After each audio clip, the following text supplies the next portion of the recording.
Après un relâchement à 11,4% du produit intérieur brut en 2020 pour cause de crise sanitaire liée à la pandémie de Covid-19, la pression fiscale sera portée à 12,7% du produit intérieur brut en 2021 au Cameroun, puis à 13,5% du produit intérieur brut en 2023. Conformément à la documentation d'orientation budgétaire préparée par le gouvernement camerounais en vue de l'élaboration de la prochaine loi de finances, le ratio entre les recettes fiscales budgétaires et le produit intérieur brut courant devrait augmenter de 1,3% au cours de l'exercice 2021. Autrement dit, les entreprises et les ménages du Cameroun réunis devraient payer plus d'impôts en 2021 et les années suivantes, et ceci indépendamment de la fiscalité locale et des cotisations sociales. Ainsi, la politique fiscale sur le triennat 2021-2023 sera globalement orientée vers l'accroissement de la mobilisation des recettes fiscales internes non pétrolières. Le gouvernement camerounais entend procéder notamment à l'élargissement de l'assiette fiscale à travers la poursuite de la rationalisation des exonérations, l'optimisation de la fiscalisation du secteur informel par la promotion des moyens de paiement traçables, le réajustement du seuil d'assujettissement à la TVA pour un meilleur rendement de cet impôt, la mise en place d'un système de suivi de la conformité fiscale des contribuables par les grandes entreprises, la modernisation des modalités de perception de certains droits de timbre, etc. Le pays espère ainsi collecter des recettes fiscales internes non pétrolières de l'ordre de 1 955,7 milliards de francs CFA en 2021, 2 113,6 milliards en 2022 et 2 339,2 milliards en 2023.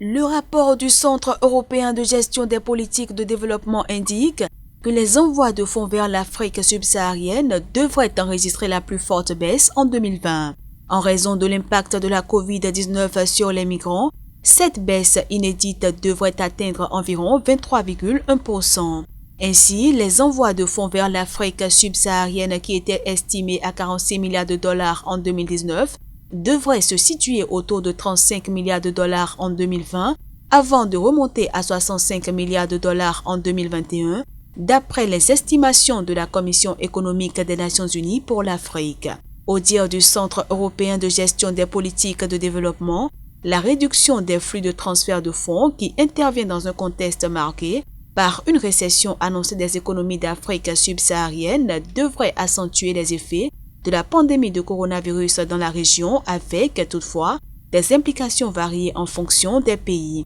Pour les principaux pays recevant des envois de fonds tels que le Nigeria, le Ghana et le Kenya, la réduction de ces flux aura des répercussions sur le bien-être des ménages à faible revenu qui dépendent de ces entrées pour la consommation et l'investissement dans les petites entreprises. Dans les pays à forte proportion de transfert de fonds par rapport au produit intérieur brut, comme le Libéria et la Gambie, il faudra s'attendre à une forte contraction de l'économie. Dans les sociétés fragiles et touchées par les conflits, comme la Somalie, cette situation pose des difficultés supplémentaires à plus de 40% des ménages qui dépendent des envois de fonds. Les pays sans base de diaspora diversifiée comme le Sénégal peuvent quant à eux avoir des impacts plus graves, d'autant plus que les économies des pays européens où résident la plupart de ces travailleurs migrants sont affectés négativement par la pandémie. Toutefois, souligne le rapport, les pays avec une diaspora diversifiée et une base de travailleurs migrants peuvent mieux s'en tirer.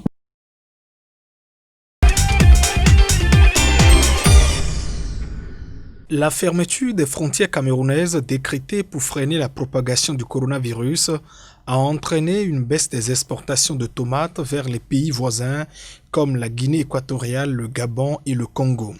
Conséquence, les marges de rentabilité des opérateurs de cette filière ont enregistré une réduction drastique.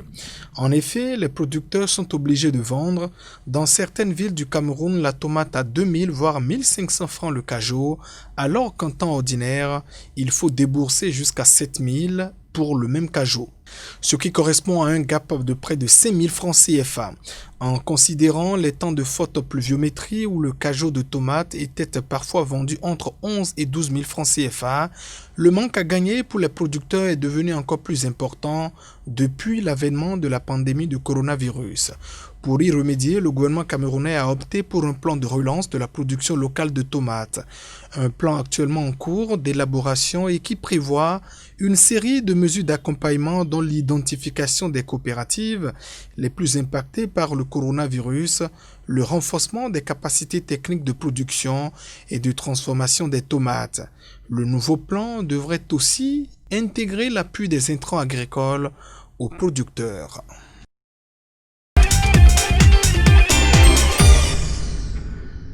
Après un relâchement à 11,4% du produit intérieur brut en 2020 pour cause de crise sanitaire liée à la pandémie de Covid-19, la pression fiscale sera portée à 12,7% du produit intérieur brut en 2021 au Cameroun, puis à 13,5% du produit intérieur brut en 2023. Conformément à la documentation d'orientation budgétaire préparée par le gouvernement camerounais en vue de l'élaboration de la prochaine loi de finances, le ratio entre les recettes fiscales budgétaires et le produit intérieur brut courant devrait augmenter de 1,3% au cours de l'exercice 2021. Autrement dit, les entreprises et les ménages du Cameroun réunis devraient payer plus d'impôts en 2021 et les années suivantes, et ceci indépendamment de la fiscalité locale et des cotisations sociales. Ainsi, la politique fiscale sur le triennat 2021-2023 sera globalement orientée vers l'accroissement de la mobilisation des recettes fiscales internes non pétrolières.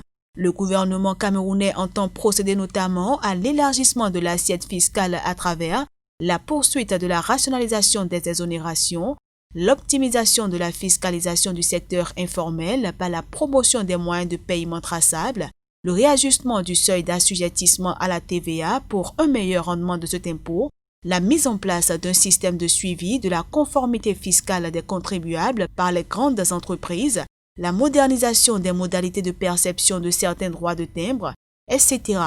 Le pays espère ainsi collecter des recettes fiscales internes non pétrolières de l'ordre de 1 955,7 milliards de francs CFA en 2021, 2 113,6 milliards en 2022 et 2 339,2 milliards en 2023.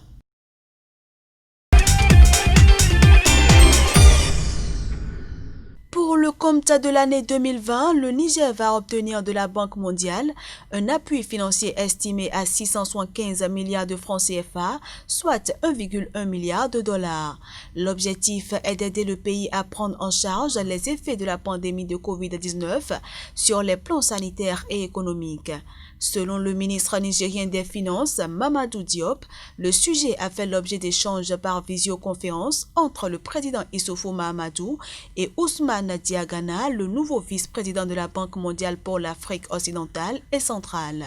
Faisant le point de l'impact de la pandémie de Covid-19 au Niger, le président Issoufou Mahamadou a précisé à Ousmane Diagana que les pertes en recettes fiscales se chiffrent à près de 200 milliards de francs CFA et les secteurs d'activité les plus affectés sont notamment le tourisme, l'hôtellerie et le transport. C'est fort de ce constat que le Niger a sollicité un appui financier supplémentaire à la Banque mondiale. Ainsi, au-delà des 675 milliards de francs CFA de financement, une demande d'aide supplémentaire et d'urgence de 150 millions de dollars a été introduite auprès de la Banque mondiale. Une demande que le Niger espère voir se solder par une réponse positive.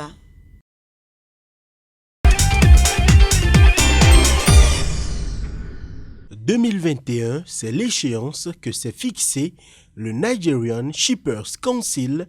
pour numériser entièrement les ports du Nigeria. Ces structures qui régulent l'économie dans les ports maritimes du pays expriment son optimisme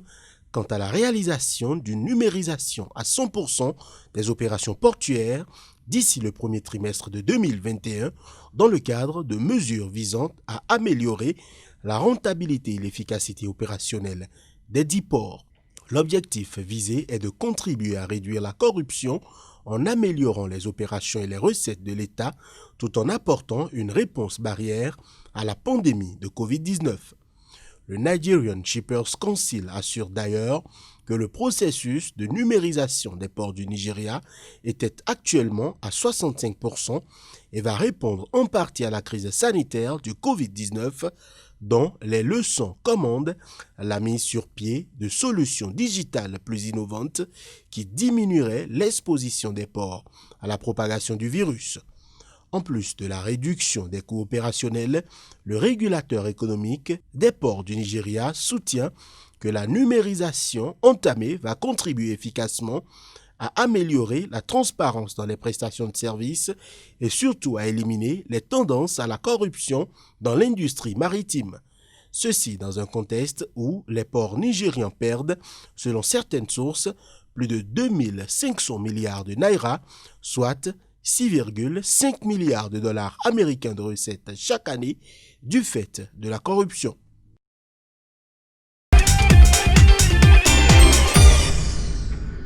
Afin de donner un souffle nouveau à ses finances publiques qui se trouvent être très éprouvées par la crise liée à la pandémie de Covid-19, la Tunisie a entrepris de négocier un rééchelonnement de sa dette auprès de plusieurs créanciers internationaux. Au dire du ministre de l'Investissement Slim Azabi, les négociations se mènent avec l'Arabie Saoudite, le Qatar, la France et l'Italie.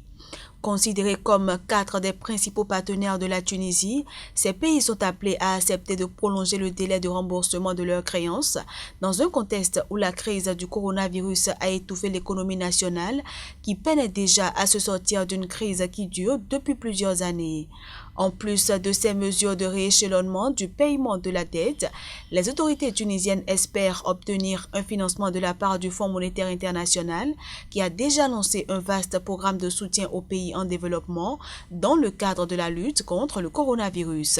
Le FMI pourrait, d'ici les 4 prochains mois, donner son accord à la Tunisie qui abrite au moins 1263 cas de coronavirus, ce qui a poussé le gouvernement à suspendre, voire ralentir les activités touristiques, un secteur vital pour l'économie tunisienne. En effet, il génère près de 10% du produit intérieur brut du pays. Avec la crise du coronavirus, les recettes touristiques ont diminué de moitié au premier semestre 2020 comparé à la même période en 2019. Pour cette année, le gouvernement tunisien s'attend à une récession économique de l'ordre de 6,5%.